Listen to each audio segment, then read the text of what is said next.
Hi everyone, welcome back to the Castrology channel, and if you're new here, welcome. My name is Cailin and today we're going to be looking at your July 2025 horoscopes. So this is a tropical Western astrological reading, and you can watch your horoscope for your ascendant sign, your sun and your moon sign as well. If you've only got time to watch one horoscope though, I would start off with your ascendant sign, which is also known as your rising sign. The reason for that is because generally speaking, it does tend to be the most accurate overall. And lastly, I am also on Instagram as well as Facebook, so it's the same handle, which is Castrology, if you want to follow me there. Hi Capricorn, Sun, Moon and Risings, welcome to your July 2025 horoscope. So let's start off by looking at career and business for you. So we've got the Sun and Jupiter in the 7th house, which is positive because Jupiter is bestowing a blessing on you, and the Sun going through your 7th house is really lighting up your one-to-one relationships. So you could be making a lot of sales at this time, signing on new clients. Maybe there's an exciting new business opportunity in the way of a contract or a new client relationship. Someone could be interviewing you about your expertise in the industry, and that could reach a lot of people or garner a lot of attention. In the month of July, Jupiter will transit the degrees of 4 through till 11. So Capricorns between 4 and 11 degrees will be experiencing, let's just say, the highlights of Jupiter opposing you more so than the other signs. More so than the other degrees. So Jupiter in the way of Capricorn risings and Capricorn suns could be expanding your career, bringing through new opportunities, bringing through new career growth. Okay, so I do want to say that if you own your own business, the first 7 days of the month could be a little bit rocky for you. And that's because Uranus is at 29 degrees, which is the critical anaretic degree, and that will be through till the 7th of July. So this can indicate that for some of you, you're feeling uncertain about your business, what direction to move it in. Maybe financially, you're not sure if the numbers are adding up and if you're able to continue on at the same or in the same capacity, in the same manner. Venus will conjunct Uranus on the 4th of July, and Venus rules over your midheaven. So if you own your own business, maybe around the 4th of July, you'll be making an important decision about the direction of your business. Okay, so moving along, on the 5th of July, Venus is going to enter the sign of Gemini, and it will be there until the end of the month. When Venus transits a house, usually something about that house can go more smooth or can be more enjoyable for us, and the 6th house rules over work. In saying that, 2 days later, Uranus is going to enter the sign of Gemini, which means it's also going to transit your 6th house.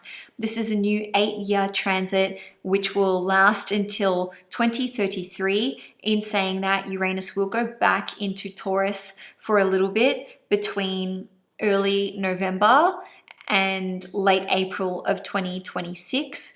So zooming in though on Venus and Uranus in your 6th house, this can indicate that there's a pretty huge shakeup to your day-to-day working life. So that can be routines, that can be processes, protocols, and just like the expectations that your workplace has of you. On a different note, there can be new systems to integrate. So maybe they're just switching over software, switching over protocol. There can be a security breach, which could affect the financial department of your work. So make sure that you have changed passwords and that you are not in any way linked to something going awry in the workplace. Okay, it is very possible. I'm not saying it's your fault. I'm just saying Uranus, having just moved into your 6th house, can really bring through some shocks and changes to your existing workplace. If you have employees, there may be like a shock exit of one employee, or they could be really rebelling because Uranus is like a rebellious, independent energy. Okay, so just be mindful of how you want to handle that if it occurs, of course. On the 11th of July, there will be a full moon in Capricorn at 18 degrees in your first house. So this is positive because it is trining Mars in Virgo. And of course, Mars in Virgo is like trining you for pretty much nearly 2 months. So with this full moon in your first house, this could be the end of a job, a contract, a business relationship. But if that's the case, I see it as positive. So for example, maybe you work with someone and you're like, oh, I would love for this person to just like quit or get another job, blah, blah, blah, blah. And maybe that actually plays out. Or maybe you've been working really hard on a project and there's like the successful conclusion of that and you get, a bit of a pat on the back. I would say that the Capricorns who would be the most impacted is certainly those at 18 degrees, but maybe even between 13 and 23 degrees. Okay, so maybe you're receiving accolades or high praise for a job well done with something to do with your work. Now, on the 13th of July, Saturn is going to station retrograde in Aries in your 4th house at 1 degree. So this can be disruptive if you work from home. On one level, maybe you have tradespeople coming through or there's construction occurring next door. Or on the flip side, you may have to go into the office more. So the dynamics could be shifting when it comes to like your flexible working arrangement. For some of you, you may be taking a pause from work so that you can focus on your family. Okay, so that'll be a select few of you. If that's the case, I would say max, maybe that would be till end of the year, but of course only take it as it resonates. So now let's talk about finances and property. In fact, I'm going to pick up where I left off, which is Saturn retrograde in your 4th house. So with property, this could see you going through a period of possibly a few months with renovations, just maybe redoing the gardens or getting a room fitted out or laying the foundations for building a house or extending your block. That's a way that could be playing out. If that's already in motion, then I do have to say there is the unfortunate possibility that there may be delays that you experience in terms of the build or just like the entire time frame that has been proposed, because when Saturn goes retrograde, and Saturn is the quintessential builder in astrology, I might add, we can just experience delays or bureaucratic tape and like hoops to jump through. So maybe the builders are all ready to go, but you need to get certain approvals for whatever works you're wanting to carry out. All right, so with Neptune stationing retrograde in Aries as well, early in the month on the 5th, this can indicate that there may be some issues with resources or finances as it relates to your home. So if you are going through a building process, then maybe the building materials are, stopped or delayed from whatever country or from wherever they're being imported from, or perhaps more funds need to be raised for you to carry out the works that you want to carry out, or maybe there's just a bit of backing and forthing about whatever quotes you've been provided by certain builders and tradespeople. It doesn't necessarily need to be all about building though. Saturn retrograde in the 4th house and Neptune retrograde in the 4th house could indicate that you are perhaps wanting to remortgage your property, change financiers. Maybe someone's actually helping you out financially, so they could be donating furniture or possessions or contributing in some kind of meaningful way to property. So still talking about finances here. With Uranus entering Gemini on the 7th of July and Uranus ruling over your 2nd house, which is all to do with finances and resources, please, please, please be careful with protecting passwords, specifically for things to do with online banking, okay? PayPal, Square accounts, etc. Maybe you want to transfer out like large sums of money that have been sitting in your PayPal account or in your Square account. On a different note, this could just be a really lucrative time for you in terms of stocks, trading, crypto, etc. But just know that With Venus and Uranus together in Gemini in the 6th house, it's hard to say whether things are going up or things are going down. I think that, just generally speaking, we're going to see some extreme highs and some extreme lows, but it's kind of like a bit of a reversal. So sometimes when certain stocks are going well, a change with Uranus in terms of signs, or even like a Venus retrograde or whatever, can see it going in the other direction. I'm absolutely not giving you any kind of financial advice. I'm not qualified to do so. I just wanted to make you aware that there could be some changes in terms of your investments, and to just be really careful with protecting passwords and whatnot. For some of you, you could actually find out that bills have been like cancelled, maybe fines that you owe have suddenly been waived because laws have abruptly changed or regulations have changed. So, it's really a free-for-all. Who's to say which way things are going to go? So with your finances, your 8th house, which rules over mutual resources, is very, very activated in the month of July, more so in the second half of the month. And that's because we're going to have a Mercury retrograde in Leo in your 8th house from the 18th of July through till the 11th of August. So that's from 15 degrees to 4 degrees. So that can lead to there being changes in terms of your mutual resources. So child support money, spousal support, alimony, even child custody arrangements, shared investments, shared bank accounts, your partners, so your significant other's pay could fluctuate during this time. Their pay may be suspended, or they could be getting a lump sum payout during this time. You may be making changes to your will, or to your private health insurance, or you could be going through some kind of lengthy process for putting together an insurance claim. On the 22nd of July, the Sun is going to join Mercury in the 8th house when Leo season commences. So again, this is drawing your attention to things that you've maybe put on the back burner as it relates to your mutual resources. And then on the 25th of July, there will be a new moon in Leo, and this will be at 2 degrees conjunct Mercury retrograde.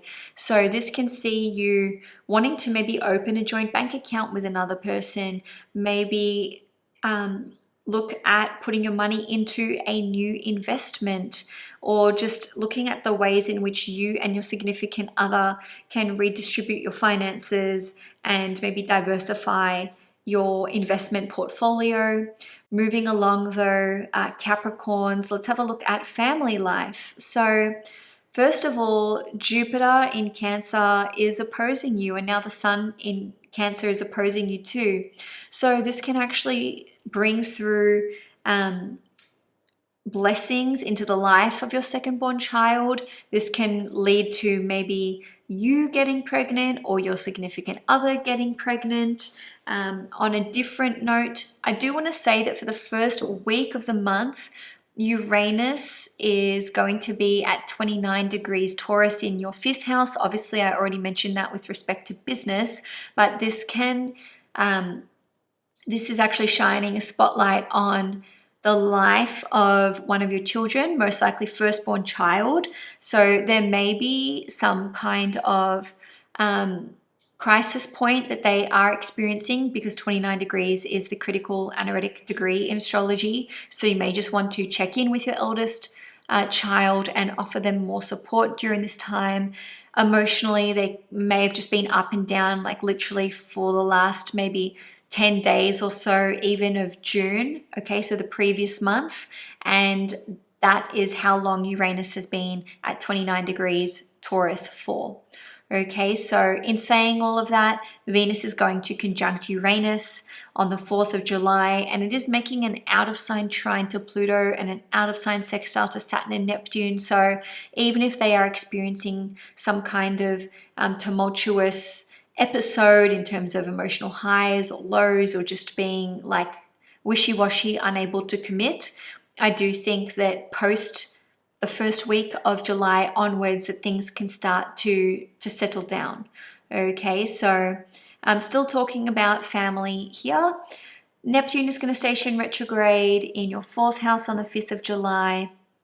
So, and this will be at 2 degrees. So there may be a shift in terms of your personal values and maybe your spiritual values, and just employing that or applying that to situations with your family, whether that is your children, your immediate family, or what have you. You may find that you're wanting to just surrender the disappointment, the guilt, the shame. I didn't even have that written down. It's just sort of coming to me now. I feel like Capricorns are harboring a lot of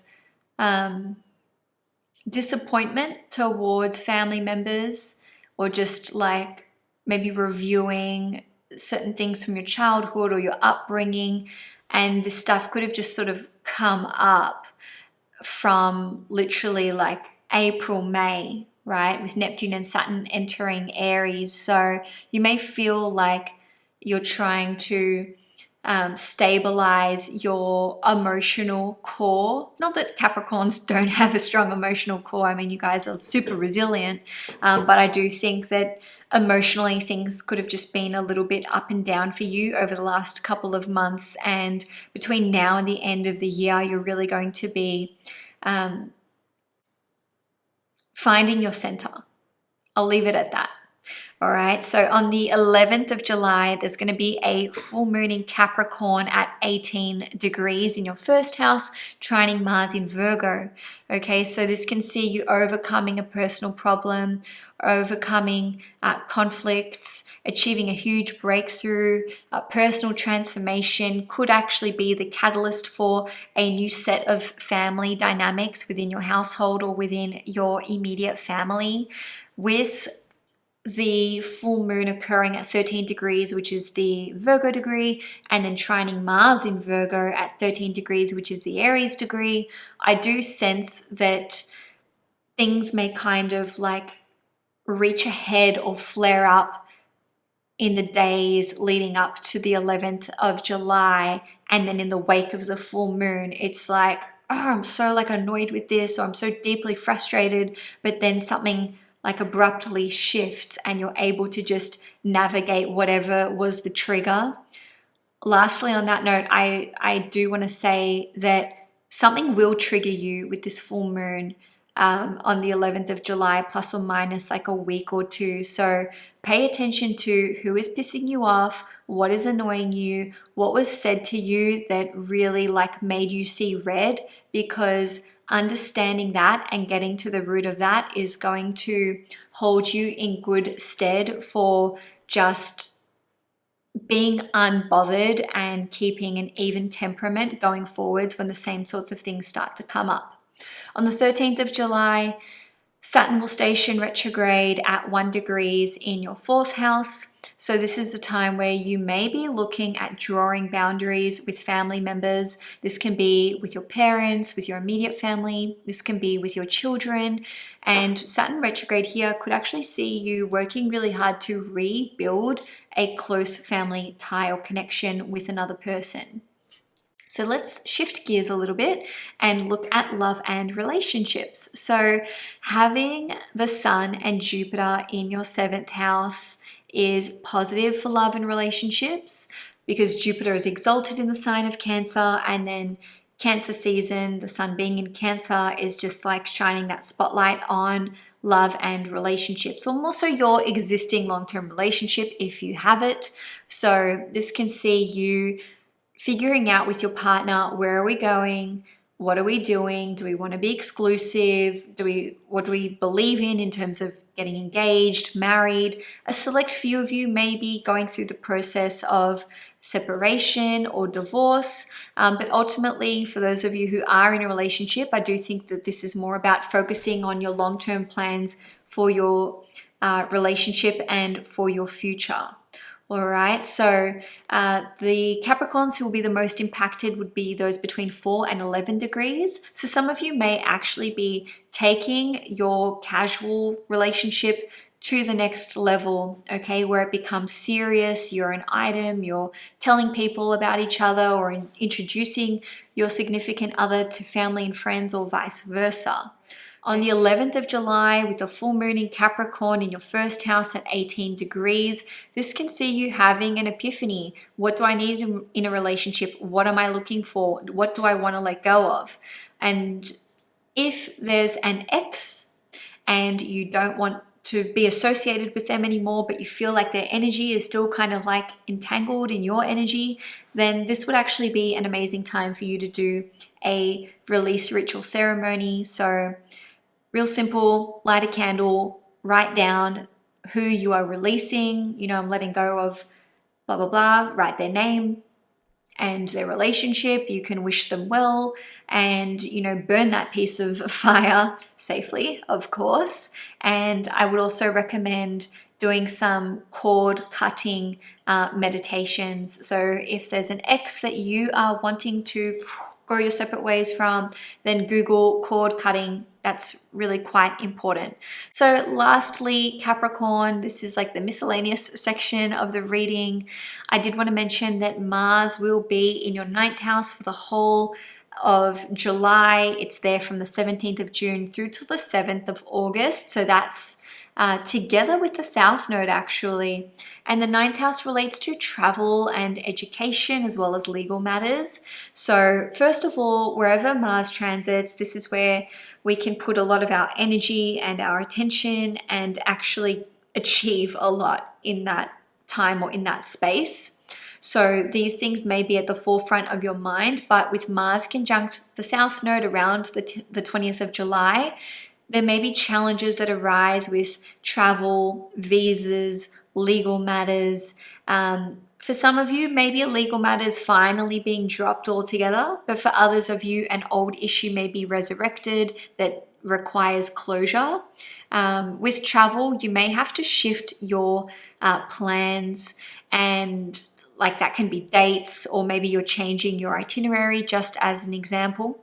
For others of you, you could be making important decisions about your education, right? Whether that's like changing majors, changing your thesis topic, changing universities, or I think I said courses already. If you had dropped out of university or college, you may actually be going back to school, so to speak, re-entering or re-enrolling.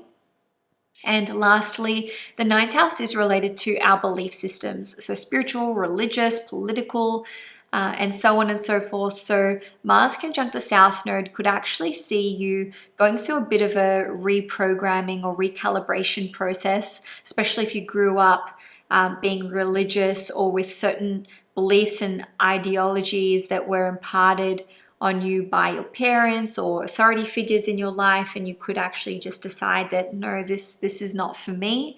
For others of you, maybe you're experiencing some kind of moral dilemma.